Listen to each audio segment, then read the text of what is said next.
It was raining so hard I could barely see the road when I spotted her, standing beside a dead Mercedes, one hand on her stomach, the other shaking as she held her phone. I almost kept driving. I was already late enough to lose my job. But something about the way she held her belly, protective, desperate, made me hit the brakes. I didn't know it then, but that one choice in the rain was about to change everything I thought I knew about loss, love, and second chances. I still remember that morning like it was carved into the back of my mind. The kind of morning that starts ordinary and ends up rewriting your whole life. Rain came down in sheets, hard enough that my old Honda's wipers could barely keep up. I was running late again. Chicago traffic was a nightmare. Industrial Boulevard flooded halfway to the curb, and my boss, Frank Morrison, had already warned me twice. "One more time and you're done, Walker." His words had been ringing in my head since I rolled out of bed. I kept thinking about what that meant for my daughter, Grace. 8 years old, growing fast, with braces coming up and a science fair she couldn't stop talking about. That job was our lifeline. It was 7:42 a.m. when I saw her. Hazard lights blinking through the gray, a silver Mercedes pulled onto the shoulder, hood up, steam rising. And next to it, a pregnant woman, soaked to the bone, one hand on her belly, the other clutching a phone that clearly wasn't helping. She looked scared, helpless, and completely out of place on that industrial stretch of road. My foot eased toward the gas pedal. "Keep going, Ethan. You can't afford this today." But then she shifted, pressing her hand protectively over her stomach, and something in that motion stopped me cold.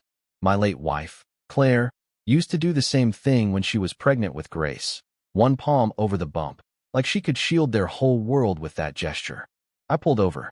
The rain hit me like a wall when I stepped out. "Ma'am," I called out, running toward her with my old black umbrella. "You okay?" She turned toward me, water dripping from her hair.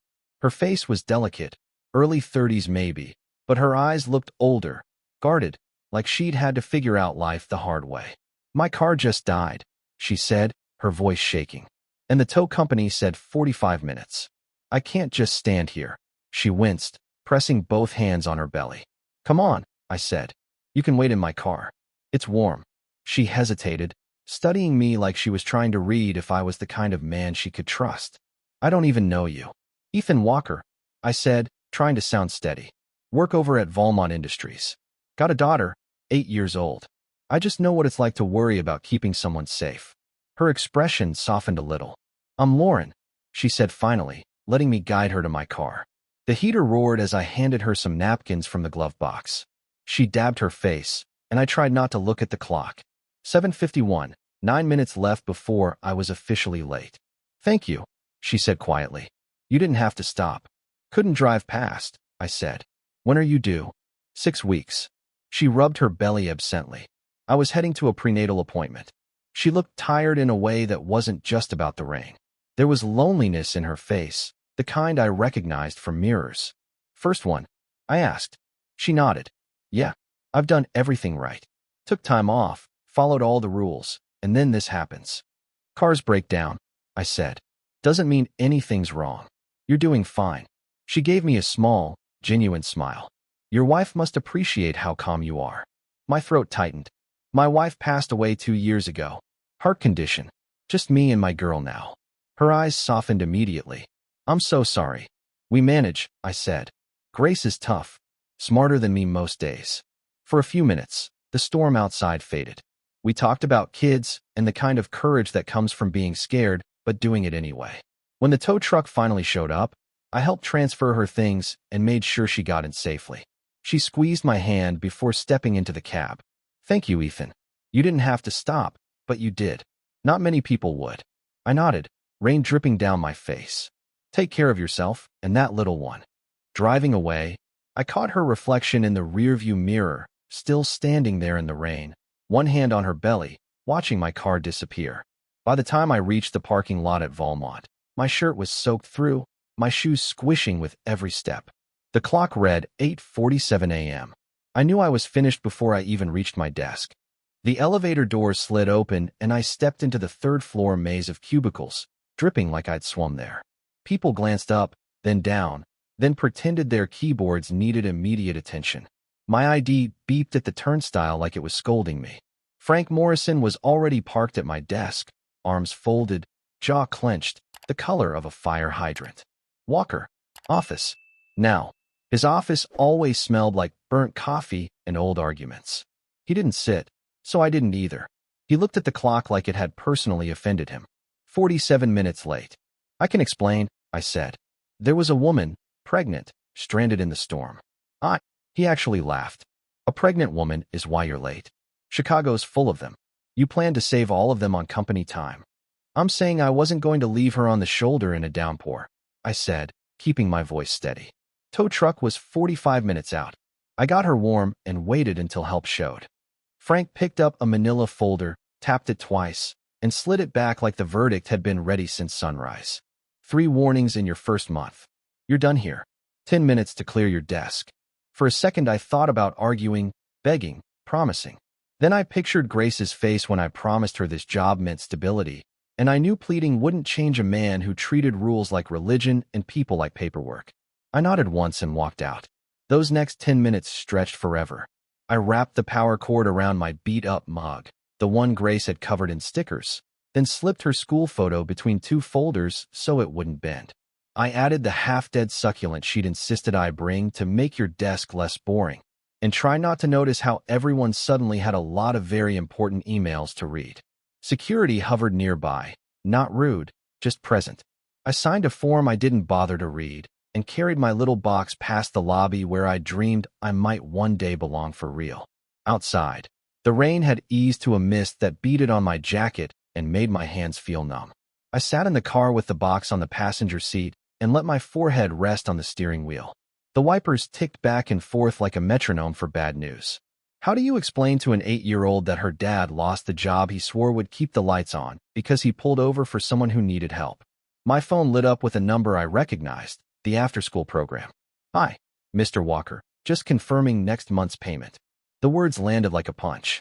I cleared my throat and said, yep, all set, because there was no button on my phone for Ask Me Again when life makes sense.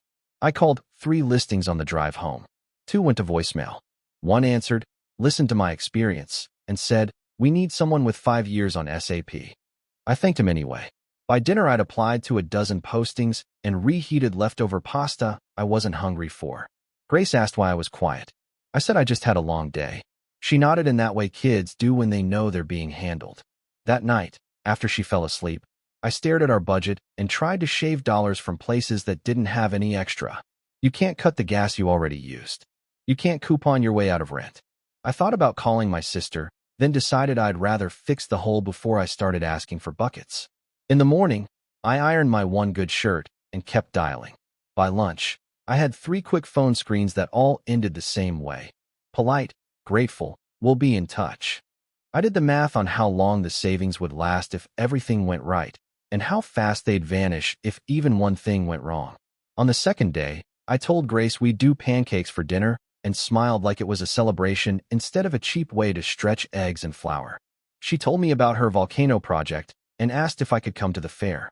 I said, wouldn't miss it, and meant it, even if I didn't know what else I could promise.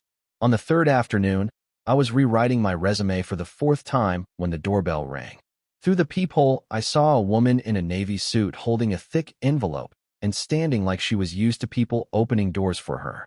Mr. Walker? She asked, calm and sure. I'm Janet Powell from Valmont Industries. Every muscle in my back tightened.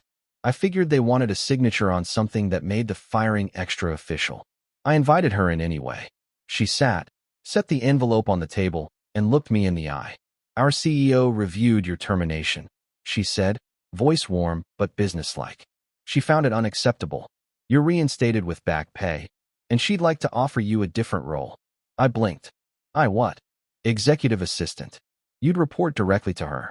Start Monday, 9 a.m., 22nd floor. I stared at the envelope like it might detonate.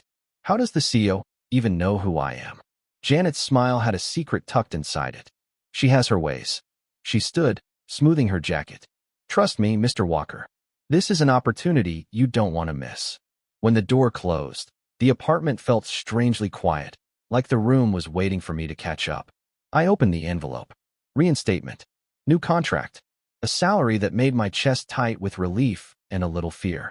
I set the papers down and whispered to the empty room. Who are you, Miss Pierce? And how do you know me? Monday came faster than my nerves could settle. I must have checked my tie 6 times before leaving, even though Grace said it looked fine. Dad, stop touching it. I kissed the top of her head, told her to crush her science fair project, and drove toward downtown like a man headed for a test he hadn't studied for. Valmont's executive floor felt like another planet. The air smelled faintly of polished wood and money. Marble floors, high ceilings, and windows that made Chicago look like a model city under glass. I'd only ever seen this place on the company website. A young guy at reception smiled too perfectly. Mr. Walker? Miss Pierce is expecting you. This way, please. He led me down a hall lined with abstract art that probably cost more than my car. My palms were sweating by the time he stopped in front of a pair of oak doors. Go right in, he said. The office was enormous. Corner view, morning sunlight bouncing off the skyline. Behind a desk the size of a small boat, a woman stood with her back to me, looking out the window. Miss Pierce, I said, voice cracking slightly. She turned slowly, and for a second, I thought my eyes were playing tricks on me. It was her, the woman from the roadside, the one I'd helped just days earlier. Only this time she wasn't drenched and shivering. She was composed, radiant, dressed in a dark suit that somehow made her pregnancy look graceful instead of fragile. Hello, Ethan, she said, a faint smile tugging at her lips. Surprise. I blinked, trying to find words. You are the CEO? Last time I checked, she said lightly, moving from behind the desk. I owe you an apology and a thank you. You didn't just help a stranded driver that morning. You helped me. I shook my head. I was just doing what anyone would do. Her eyes softened. That's where you're wrong. I've been in business long enough to know most people don't stop. They drive past. You didn't. I shifted awkwardly, still half convinced this was a dream I'd wake from. You came back to work. Because of that morning?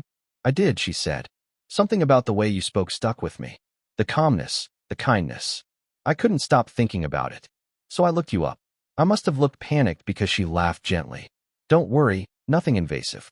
I just asked who you were. Then I found out Frank Morrison had fired you the same day. I won't lie, Ethan, I was furious. You fired Frank? I blurted out before I could stop myself. Let's just say he's exploring other opportunities, she said with a small smirk. I believe in rules, but I believe more in people who do the right thing when no one's watching. You risked your job to help me. The least I could do was make sure you didn't lose it for that. I swallowed hard, unsure whether to thank her or apologize for existing. I don't know what to say. Say yes to the offer, she replied simply. Be my executive assistant. It won't be easy, but I think you can handle it. Her tone left no room for argument. Firm but kind. The same voice that could probably make entire departments scramble with a single email. I nodded slowly. Okay, I'll do it. Her expression warmed. Good. I have a feeling this is the start of something important. I wasn't sure what she meant by that then, but looking back, I think she already knew. That day, as I walked out of her office and rode the elevator down 21 stories, everything felt surreal. A week earlier, I'd been fired for stopping to help a stranger. Now that stranger was my boss, and the woman who'd just turned my whole world upside down. Working for Lauren Pierce wasn't like any job I'd ever had.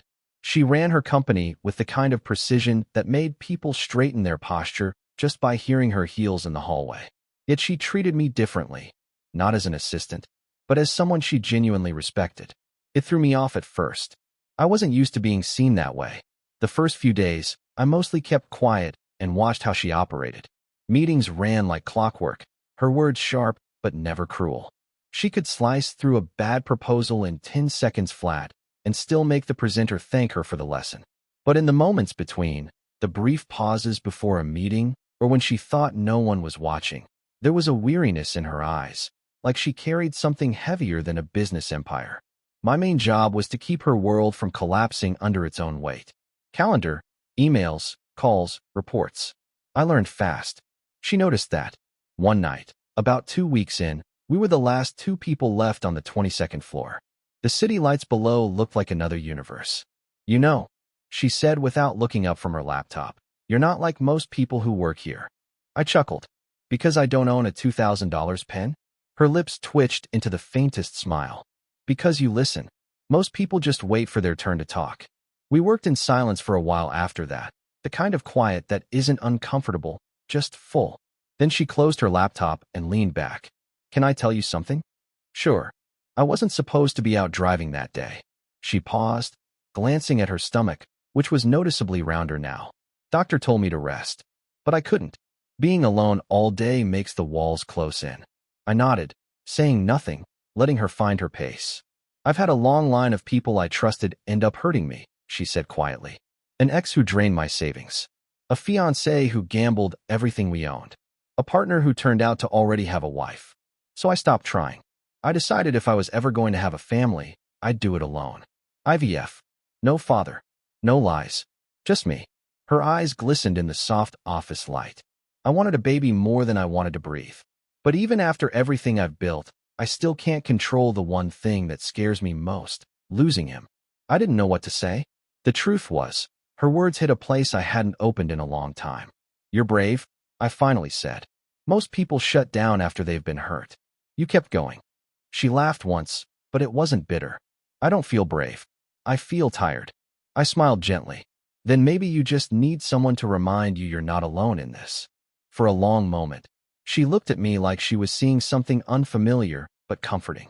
You miss your wife? She asked. Every day, I said. But I stopped letting grief be the only thing she left behind. Grace keeps me grounded. Reminds me life doesn't stop just because it changes shape. Lauren nodded slowly. You really believe that, don't you? I have to, I said. It's the only way I know how to keep going. That night, when we finally packed up to leave, she lingered by the elevator. Thank you, Ethan. For what? For not trying to fix me. Just for listening. I smiled. Anytime, boss. She rolled her eyes. Don't call me that after hours. Then what should I call you? She hesitated for a second. Lauren's fine.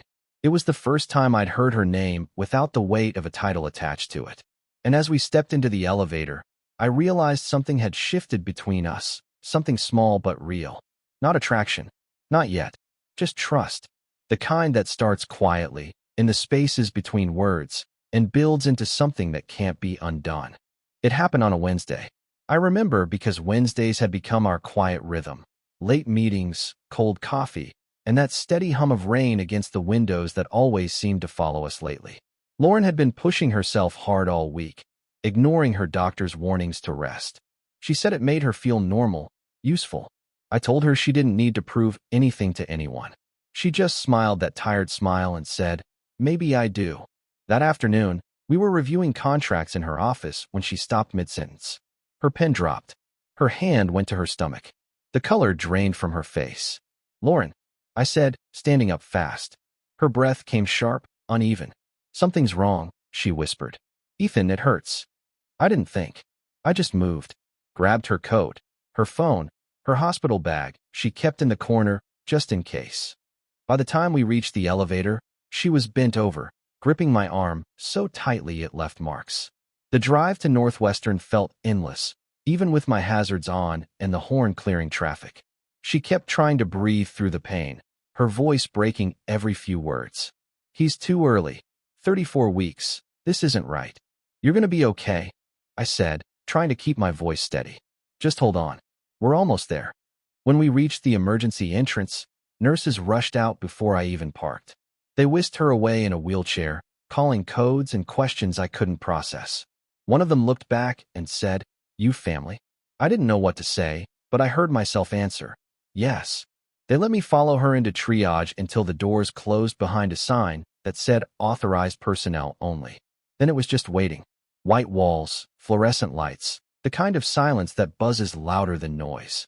I sat there with my hands clasped so tight they hurt. An hour passed. Then another. Janet Powell showed up, HR director, the woman who'd first brought the envelope to my door. She sat beside me and didn't say a word. Just offered me a cup of vending machine coffee and stayed. Sometime after midnight, a doctor finally walked out, his face calm but cautious. The placenta's detached, he said. We're doing an emergency C-section. The baby's in distress. I nodded like I understood, though the words barely landed. All I could see was Lauren's face, pale and afraid, clutching my hand as they wheeled her away. Don't leave me, please don't leave me. I'm not going anywhere, I promised. And I meant it. At 2:47 a.m., the doctor returned. Surgery went as well as it could, he said. Lauren's stable. The baby's in the NICU. He was born at 26 weeks.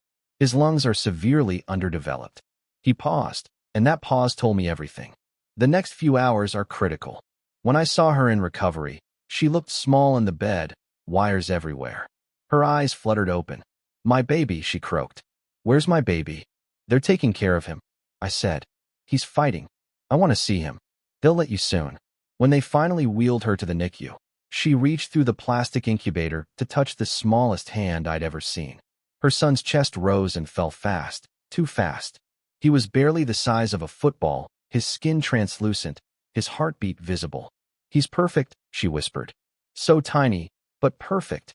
I stood beside her, helpless, watching two kinds of strength, his and hers, fighting for every second. His name was Oliver. She told the nurse softly. Oliver Pierce. For 3 hours, he held on. At 8:23 a.m., his breathing slowed. The machines quieted. Nurses moved quickly, but with that terrible softness that meant they already knew. Lauren didn't scream at first. She just stared, lips trembling, until the silence broke her. Her cry filled the corridor, a sound so raw and human it tore through me. I caught her as her knees gave out, and we sank to the floor together. I can't, she sobbed. He was all I had. I held her tighter. I'm here, I whispered. You're not alone. Not anymore. They left us there for a long time, the nurses moving quietly around us, giving her space to shatter in peace.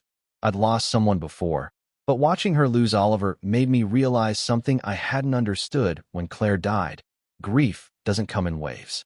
It comes like a flood that doesn't care who it drowns. And all you can do is hold on to whoever's still above water. The days after the hospital blurred into one long stretch of gray. Lauren didn't speak much.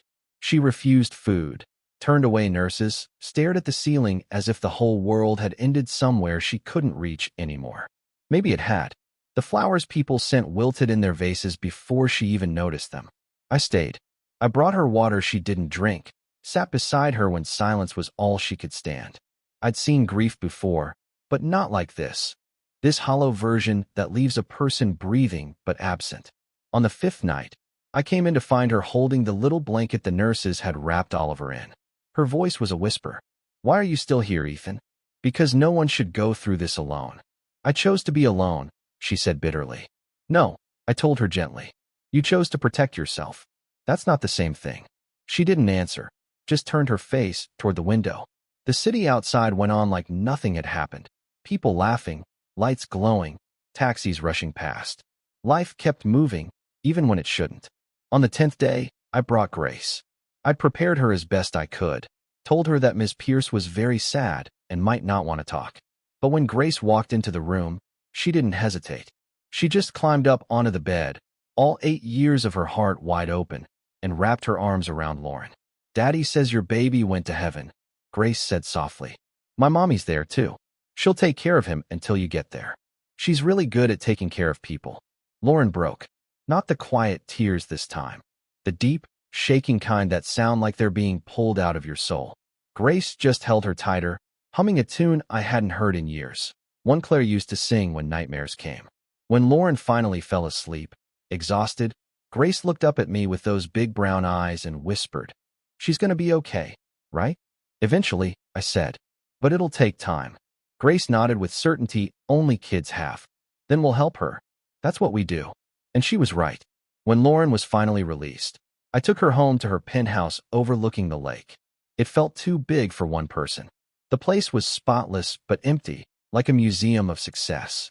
I stocked her fridge, cooked simple meals she mostly ignored, and sat with her through the nights when sleep wouldn't come. Grace visited after school, bringing drawings and stories, the kind of life energy that doesn't ask for permission. She showed Lauren her science fair volcano and insisted on testing it right there in the kitchen. The baking soda eruption splattered the counter, and Grace squealed with laughter. For a second, just one, Lauren laughed too. It was small, shaky, but it was real. That's amazing, Grace, she said, wiping foam off her sleeve. You're brilliant.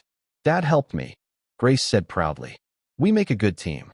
Lauren looked at me then, and for the first time since the hospital, there was light in her eyes. Not joy, not yet, but something like survival. Each day after that brought small victories. She ate a full meal. She took a walk. She opened the curtains. And slowly, her apartment started to feel less like a tomb and more like a place where a person lived again. 3 months later, she went back to work. I walked beside her through the lobby that morning, ready to catch her if she faltered. But she didn't. Her chin was high, her expression steady. "I need to do this," she told me the night before. "I need to remember who I was before all this." "You're still that person," I'd said. "Grief doesn't erase who you are. It just adds another layer." Now, standing in front of her office, I realized she was doing something harder than rebuilding a company. She was rebuilding herself. And for reasons I couldn't quite admit yet, I knew I'd stay as long as it took to help her finish that work. 3 months turned into 6 before either of us realized how much had changed. Work became her rhythm again, though it wasn't the same kind of work she'd once buried herself in. Lauren stopped chasing perfection and started noticing moments.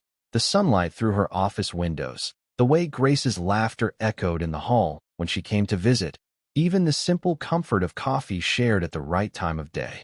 I'd see it in her face sometimes when she forgot to be guarded. Those flashes of warmth that reminded me the woman who'd once lost everything was still capable of living. We fell into a kind of quiet routine. Most mornings I'd bring her a cup of coffee before meetings, and by afternoon she'd stop by my desk pretending to ask a work question just to talk. Conversations about quarterly goals would drift into talks about Grace's school projects, or how she used to paint before life got too busy. Then one evening, long after the office had emptied, she set her pen down and looked at me with that calm, unreadable expression she wore when she was about to say something important. "I don't know how to do this," she said softly. "Do what?" "Trust again. Open my heart. Believe that maybe something good could happen without it being taken away." I leaned forward, resting my arms on the desk. "You start small, one day at a time, one honest moment at a time." "I'm terrified," she admitted, "of getting hurt again, of losing more than I can handle." "I was too," I said. "After Claire died, I thought I'd never feel anything again. But Grace needed me to show her that love doesn't die with the people we lose. It changes shape. It becomes what keeps us moving." She was quiet for a long time, studying me like she was weighing whether to believe me. Then, finally, she said, "Maybe we could try being brave together." I smiled. "I think we already are." She stood, walked around the desk, and hesitated just long enough for me to realize what was coming. When she leaned in, it wasn't the kind of kiss you see in movies. It was tentative, careful, full of all the things neither of us had dared to hope for. When she pulled back, her eyes were wet. "I'm broken, Ethan." I shook my head. "We all are. But sometimes broken pieces fit together better than perfect ones ever could." We didn't rush it. We couldn't. We'd both seen what happens when people move too fast, when they mistake distraction for healing. What we built came slow, late-night conversations, shared dinners that started as friendly and ended as something more. Grace noticed first, of course. Kids always do. She watched us like a small detective, and one night while brushing her teeth, she asked, "Do you like Ms. Pierce?" "I like her a lot," I said carefully. She grinned, toothpaste foam and all. "Good. She needs us." When Lauren came over for dinner the following week, Grace set 3 plates instead of 2 and proudly introduced her as our friend.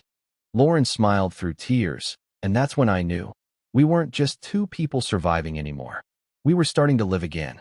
A few months later, I took her to a little Italian place in Lincoln Park. The lighting was warm, the kind that makes everyone look softer. She laughed, really laughed, for the first time in what felt like forever. It was the sound of something rebuilding itself, quietly but completely. When we left the restaurant, the sky had that soft orange hue that comes before night fully settles.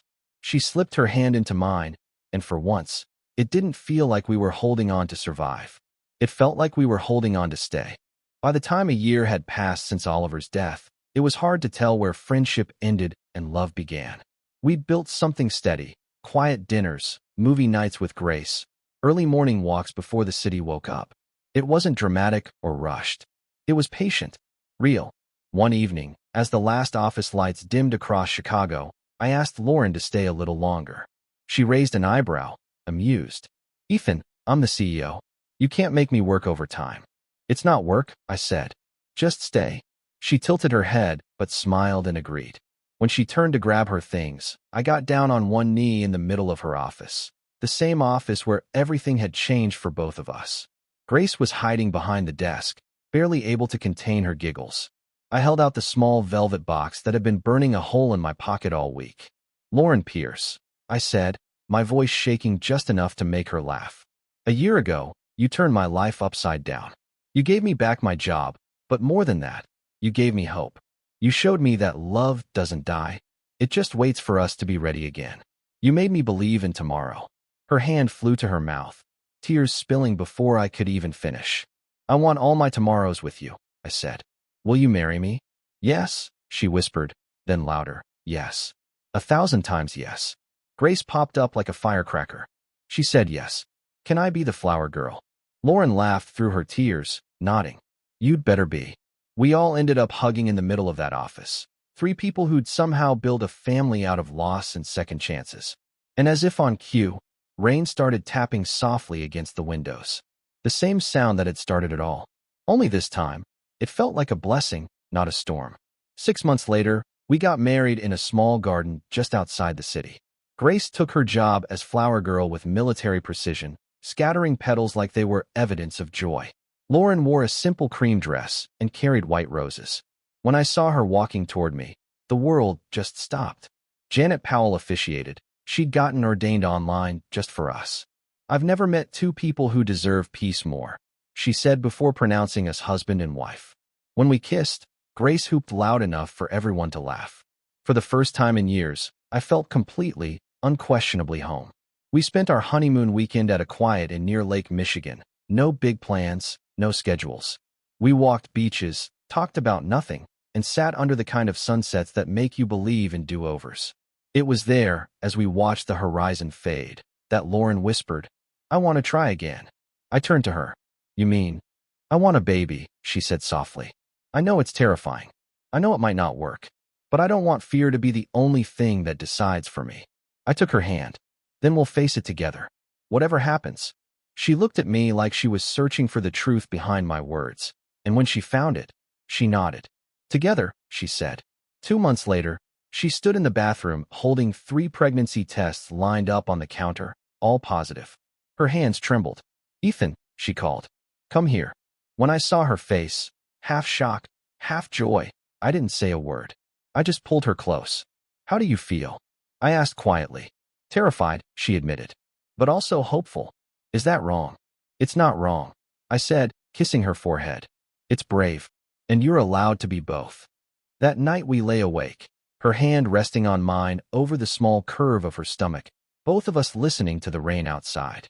The same sound that had started everything now carried a promise instead of loss. For the first time, it didn't sound like an ending. It sounded like a beginning.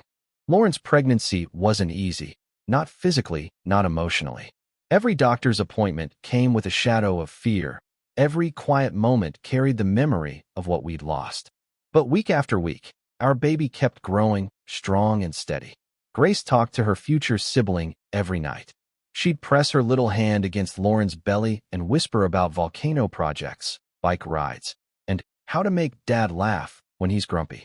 Her voice softened the air in the house like a song you never wanted to end. Lauren tried to stay calm, but I saw the terror behind her smiles. She kept waiting for something to go wrong. Some nights I'd wake to find her sitting up, one hand resting protectively on her stomach, tears in her eyes. I'd pull her close and say, "He's okay. You're okay. We're okay." And after a while, she started to believe it. When the contractions came, it was another October morning, gray skies, a slow drizzle, the city half asleep. I remember thinking, of course it's raining. Every big moment in our story seemed to begin with rain. This time, though, it wasn't panic. No sirens, no rushing. Just calm. Purpose. Hours later, at 6:42 a.m., our son entered the world screaming, lungs strong and perfect. 8 pounds, 2 ounces. Healthy. Whole. We named him Oliver Jasper Walker, after the boy she'd lost, and after the man who'd been her lifeline when she needed one most. Lauren held him against her chest, sobbing softly, whispering, "He's here. He's really here." I stood beside her, one arm around her shoulders, the other touching our son's tiny hand. He curled his fingers around mine like he already knew where he belonged. Grace peeked into the hospital room later that morning, clutching a stuffed giraffe she'd picked out as a gift. He's kind of wrinkly, she said seriously. You were wrinkly too, I told her. She grinned. Yeah, but I was cute wrinkly. He's just wrinkly. Lauren laughed, her first real laugh since giving birth, and even Oliver seemed to join in with a squeaky sigh. 3 months later, our house in Lincoln Park was finally quiet again. Well, as quiet as a home with a newborn and an 8-year-old can be. Rain pattered against the windows, soft and steady, like the city was keeping our rhythm. Lauren was curled up beside me on the couch, Oliver asleep in his bassinet, his tiny breaths the only sound between us. Grace had fallen asleep halfway through a movie, her head resting on Lauren's lap. You know what amazes me? Lauren said, her voice barely above a whisper. If my car hadn't broken down that morning. I smiled. If Frank hadn't been such a jerk. If you hadn't stopped, she said, turning to me. If you just kept driving. Then none of this would have happened, I said. She nodded, her eyes glistening. It's strange how the worst moments can lead to the best ones. I spent years building walls because I thought being alone meant being safe. But look what we built instead. Grace stirred, mumbling something about volcanoes in her sleep. Oliver made a soft little noise, and Lauren reached down to stroke his cheek. Do you ever think about how close we came to missing this? She asked. Every day, I said. Outside, the rain kept falling, gentle, rhythmic, familiar. The same sound that had started it all 2 years ago. The morning I stopped for a stranger on the side of the road, not knowing she'd change everything. I looked around that living room. The woman I loved, the daughter who'd saved me, the son who'd healed us, and realized I wasn't the same man who'd once sat in a parked car wondering how to explain failure to a child. I'd lost everything once. But somehow, that loss had cleared the road for something better. Sometimes, life really does give back everything it once took away, if you're stubborn enough to keep doing the right thing, even when it costs you. Because sometimes, the woman you stop to help in the rain doesn't just give you a second chance at a job. She gives you a second chance at life. And sometimes, just sometimes, she turns out to be home.